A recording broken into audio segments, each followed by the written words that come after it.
Laylatul Qadr, the night of decree. The word Qadr carries several meanings. The scholars mention it can mean greatness and honor because of the immense status of this night in the sight of Allah subhanahu wa ta'ala.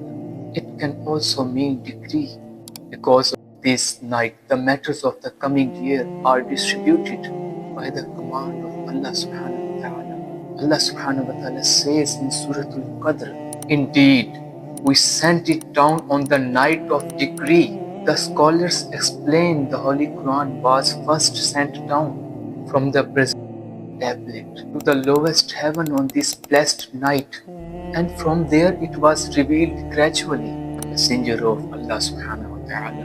Allah subhanahu wa ta'ala then describes the greatness of this night. Laylatul Qadr is better than 1,000 months.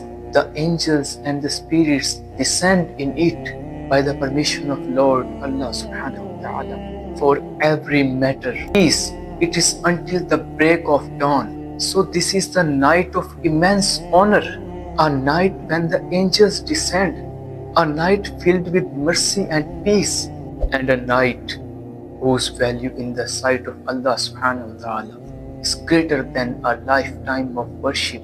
So seek Laylatul Qadr, honor it with prayer, with dua, with zikr, and with repentance, for whoever has been granted, its blessings has been totally granted, a gift beyond measure.